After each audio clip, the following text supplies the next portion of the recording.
আসসালামু আলাইকুম my lovely viewers, কেমন আছেন সবাই? আশা করি ভালো আছেন। যে যেখান থেকে আমার ভিডিওটি দেখছেন সবাইকে অসংখ্য ধন্যবাদ এবং সবার জন্য অনেক অনেক ভালোবাসা। আজকে আমি ভাত দিয়ে চিতই পিঠা করে দেখাবো। এটি অনেক সফট হয় এবং খেতেও অনেক সুস্বাদু হয়। দেখুন নরম তুলতুলে কতটা স্পঞ্জি হয়।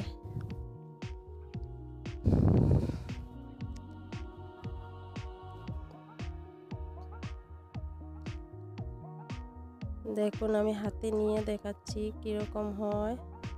এবার চলে যাব মূল রেসিপিতে। এখানে আমি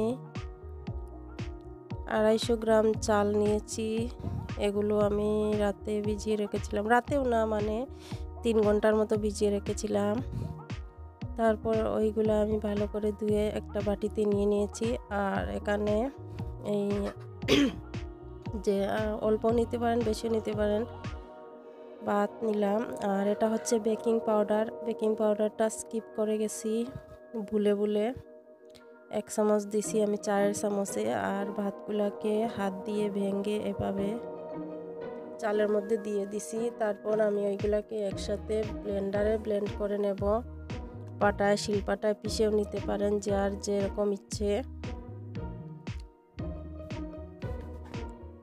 এরপর দিয়ে দিলাম পরিমাণ মতো লবণ, দিয়ে আমি হাত দিয়ে মিক্স করে নিচ্ছি। এরপর ব্লেন্ডারে ব্লেন্ড করে নিয়ে চামচের সাহায্যে আমি পানি কম দিয়েছিলাম, পানি দিয়েই আমি ব্লেন্ড করছি ব্লেন্ডারে। এরপর হালকা পানি আবার দিলাম, দিয়ে ভালো করে চামচের সাহায্যে নেড়ে চেড়ে মিশিয়ে নিচ্ছি আর কি ভালো করে। দেখুন কীরকম হয়েছে। এরপর আমি চুলায় একটা তাওয়া বসিয়ে দেব। আর তাওয়াতে হালকা সামান্য পরিমাণ তেল আমি দিচ্ছি, অল্প পরিমাণে, যাতে লেগে না যায়। প্রথমটাতে দিলেই হবে, পরবর্তীগুলোতে না দিলেও হবে। এরপর একটা একটা করে পিঠা দিলাম আর একটা ঢাকনা দিয়ে ঢেকে রাখলাম। ঢাকনা দিয়ে ঢেকে রাখলে পিঠাটা সিদ্ধ হয় ভালো। আর আমার বেকিং পাউডারটা একটু পুরনো হয়ে গিয়েছিল, তাই ফুলতে একটু সমস্যা হয়েছে। চিতই পিঠাগুলো কম ফুলছে,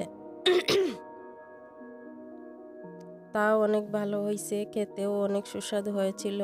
নিজে ট্রাই করছি, আপনারা অবশ্যই ট্রাই করবেন আর কেমন হয়েছে আমাকে বলবেন।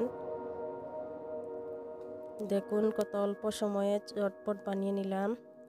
এভাবে সবাই বাসায় বানিয়ে খাবেন আর কমেন্টে জানাবেন কেমন হলো। যারা আমার চ্যানেলটি নতুন ভিজিট করছেন তাদের কাছে ছোট্ট একটা অনুরোধ, আমার চ্যানেলটি সাবস্ক্রাইব করে পাশে থাকবেন। আর যারা আগে থেকেই সাবস্ক্রাইব করেছেন আমার লাভলি ভিউয়ার্সরা, তাদেরকে তো অসংখ্য ধন্যবাদ। সবাই অনেক অনেক ভালো থাকবেন, সুস্থ থাকবেন। সবার জন্য অনেক অনেক দোয়ার ভালোবাসা, আমার জন্য দোয়া করবেন। আর এভাবে যেভাবে সাপোর্ট করছেন আগামী দিনেও সাপোর্ট করবেন, পাশে থাকবেন। ভালো থাকবেন। আল্লাহ হাফিজ।